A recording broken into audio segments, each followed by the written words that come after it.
Hey guys, this is Hex, and in today's video I'm going to talk about Elder Scrolls Online newest DLC, which is the Clockwork City. I know I'm a little late on this, and normally I'm on the ball with all the DLCs and such, but I just simply didn't have the money at the time, so I guess you have to kind of forgive me for that. But better late than never, I always say. But anyway, I'm going to give you my impressions of the DLC so far. I haven't played a whole lot of it, just a bit, but just enough to where I could get a general feeling of it.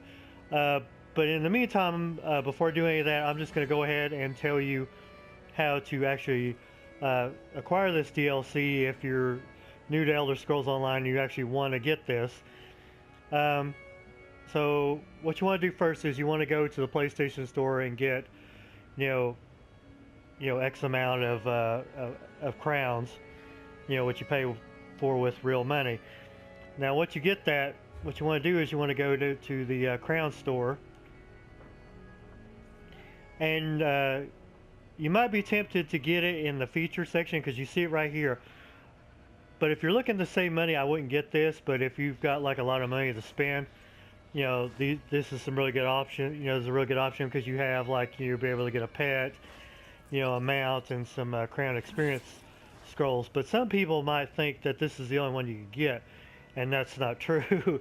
In order to get the cheaper version, you actually have to go to the DLC section. Of course, you see the more expensive version right there, and you go down to the Clockwork City right here, and you'll get the cheaper version. Now, this is you're probably going to have to get about 2,500 crowns for this, just so be aware of that. And of course, they don't have the exact amount, so you're probably gonna have to pay a little bit more, but it's not too terribly bad. As you can see, I still need to get the Horns of the Reach, so I'm really slacking here. But once you purchase this, you'll want to activate the DLC. So what you want to do is you want to go to collections, go to stories, and then you want to go to DLC. You want to highlight it, and then make sure that's check marked. Now, as soon as this is check marked, there is going to be a portal that appears with a woman standing beside it, and she's going to explain that she was sent by her employer to bring you to Mournhold. So that's where you got to meet this sorcerer who will give you this quest. Now, what I'm going to do is I'm going to skip a little bit ahead and show you exactly once you talk to the guy where you go, because he's going to want you to meet him at a specific place in Mournhold. So I'm going to go ahead and go to a way shrine and go to Mournhold real quick and show you that. Okay guys, here I am in Mournhold, and what you want to do is you want to make your way to this area, which is Tribunal Temple. And this is the one where Amalexia is at, and Amalexia, in case you need a refresher, is one of the three living gods that elves and some other people worship. Now, if you have the Morrowind expansion, you've no doubt already met Vivek, which is also one of the three living gods. And in the Clockwork City DLC, you're going to be meeting Sotha Sil, which is, aka Set, which is the final living god. Now, I forgot to mention this earlier, so I'm going to go ahead and back up the map out a little bit further.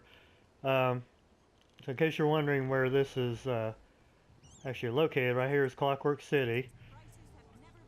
It's going to be on the outer plane like Cold Harbor is. But to get to it, you're going to be going a completely different way, and I don't want to spoil it to you, but it's actually kind of cool. Now, if you bring it up a little bit closer, I'll give you a general idea of the map.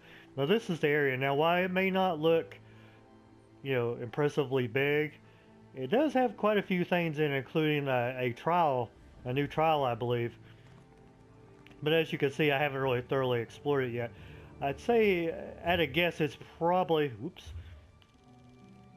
it's probably going to be about as big as, probably about as big as like the Gold Coast or, Hughes Bay, somewhere in between those two at least.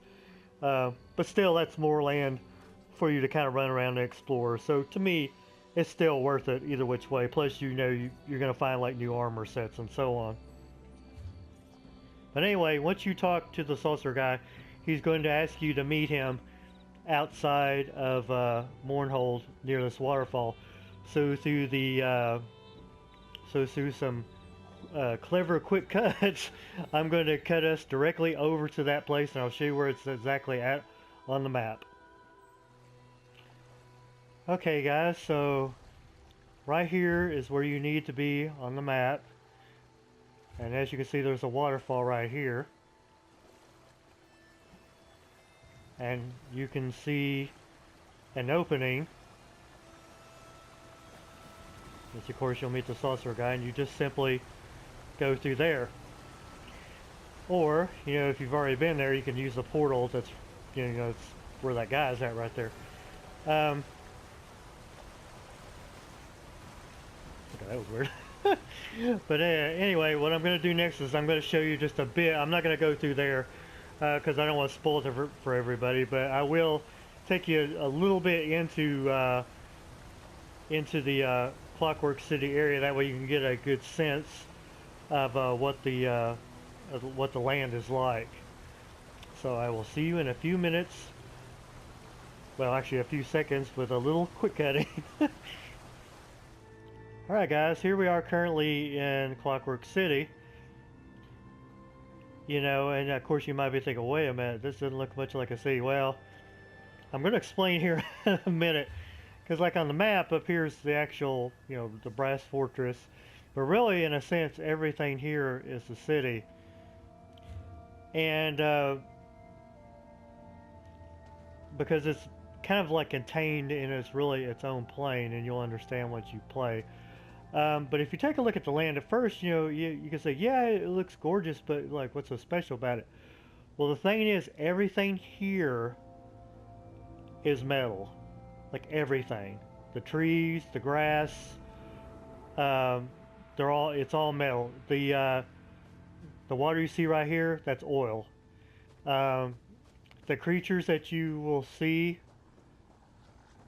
those are either automatons, or they're kind of like half and half, you know, half living, you know, half machine, which I think is really cool. I mean, even the simplest creatures like birds, snakes, you know, anything living is machine. So I think that's just I just think that's completely awesome. Even the way shrines are awesome because they give you that sort of kind of clock, I guess, gear sort of feeling about it. Now now you may be asking, is like, have you been to the sea yet? Yes, I have, and it's actually really nice too.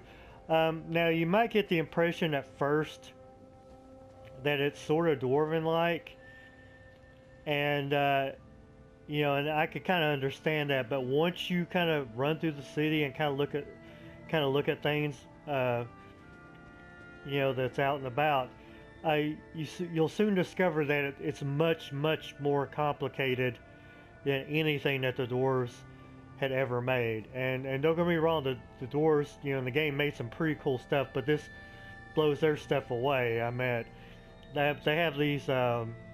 Example is they have these